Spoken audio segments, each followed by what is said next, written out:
sick and weird humor. Not always funny, but always some kind of metaphysical release from the pain.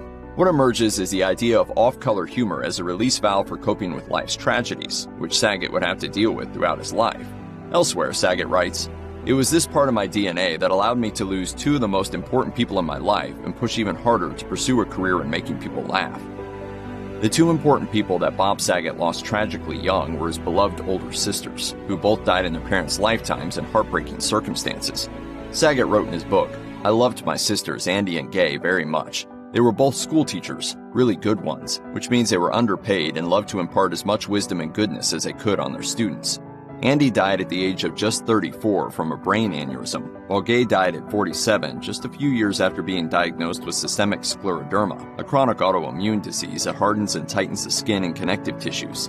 Following the deaths of his sisters, Saget committed to fundraising, becoming a board member of the Scleroderma Research Foundation and raising awareness of the disease. Following Gay's death, Saget also directed a TV movie for Hope, which was based on the story of her life. Around the time of the birth of his first daughter, Bob Saget was beginning to make steps towards a career on the small screen. As he writes in his memoir, Saget's first major TV role was as a sidekick on a CBS show called The Morning Program, with Saget hired to provide the show with a comedic edge. It's time now for This Week in History. However, Saget lasted only 6 months in the role and was let go amid concerns that his performance wasn't a match for the show's audience, a major setback for a comedian with a young family in the early stages of his career. Saget later claimed, per biography, "The affiliates were upset. I was considered too hot for the morning, whatever that is." Oh, I hope you don't get herpes. It's a hair. It's a hair. Did you hear that? Thankfully, he soon landed what would prove to be his most iconic role, that of Danny Tanner, the lead in the long-running sitcom Full House, which would make Saget a household name. Despite the lewd material of his stand-up shows, Bob Saget has always been known as a devoted family man, whose private life mirrors that of his most famous on-screen roles. But the comedian's love life wasn't always straightforward.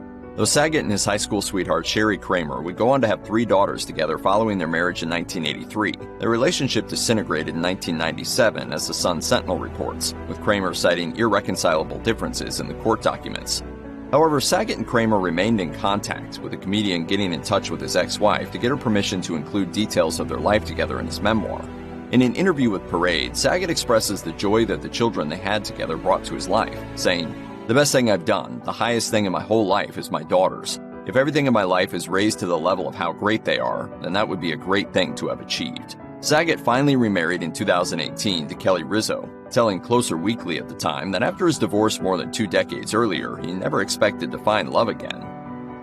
Despite his many successes in front of the camera, Bob Saget still harbored the same filmmaking ambitions that he did as a student, and throughout his career was on the lookout for opportunities to put his directorial abilities to the test. One such opportunity came in the late 1990s when he was approached by his friend Norm Macdonald, who had recently become a major star thanks to his role on Saturday Night Live and his singular anchoring of the show's popular Weekend Update segment, to direct a movie the comedian had written, 1998's Dirty Work.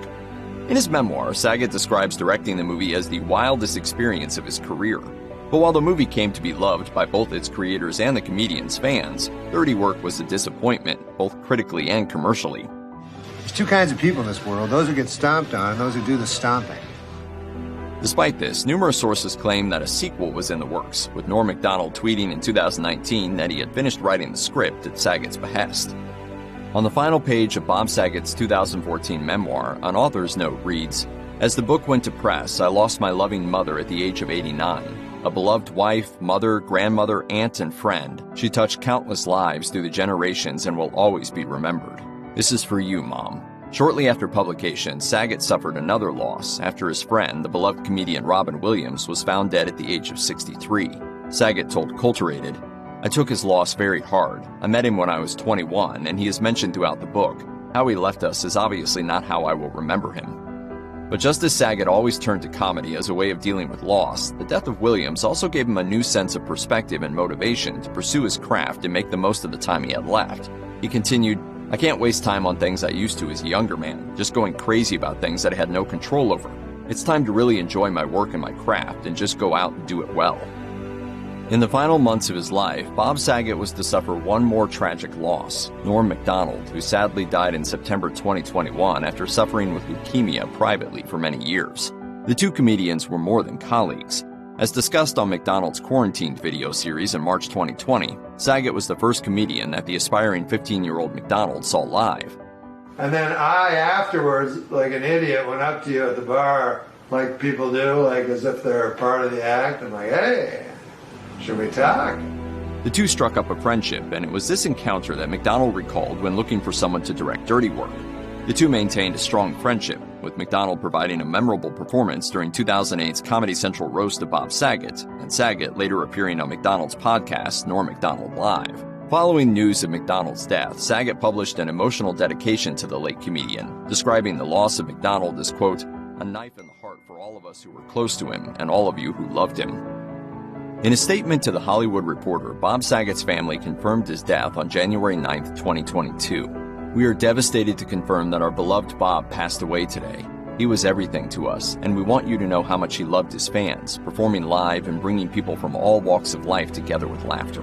The suddenness of his death was deeply shocking. In his final tweet, Saget shouted out the crowd who saw his final performance, calling them an appreciative audience, and said he was happily addicted again to doing stand-up. Saget's wife, Kelly Rizzo, had spoken to him just hours before his death, with a source telling People magazine that he, quote, sounded really happy and that he was scheduled to fly home the next day.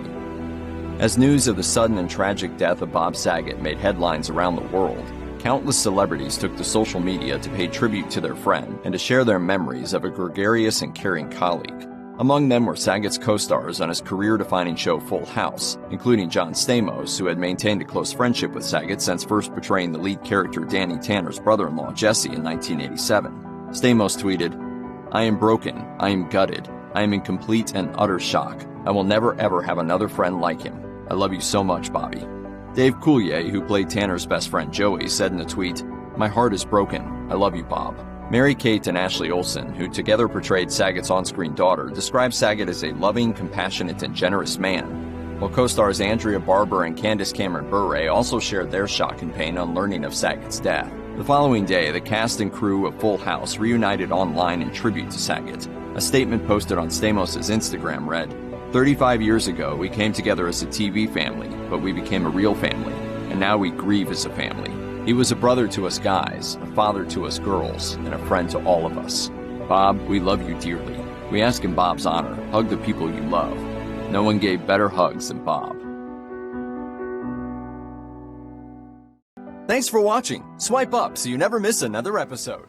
What's up, guys? Good morning to you guys. Good morning. Again. This is a bad news. Bad news for everybody, okay? Okay.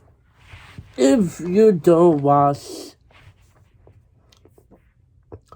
on Netflix every day, they're all episodes and all shows, and I love that so much.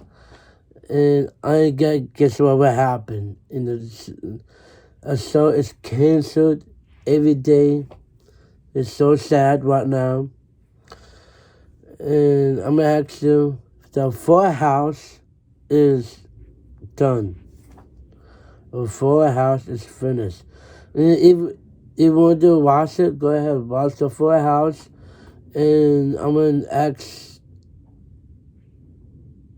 I know his name, Bob. Yeah. He is a good person. And Mr. Allah, we all pray for him. We die for him. We celebrate for him. I don't want anybody. And he died right now. No, he died before 2022. Everybody love him. I want everybody, if you like this video, please give me subscribe. The footage is going to be on the end. Please subscribe.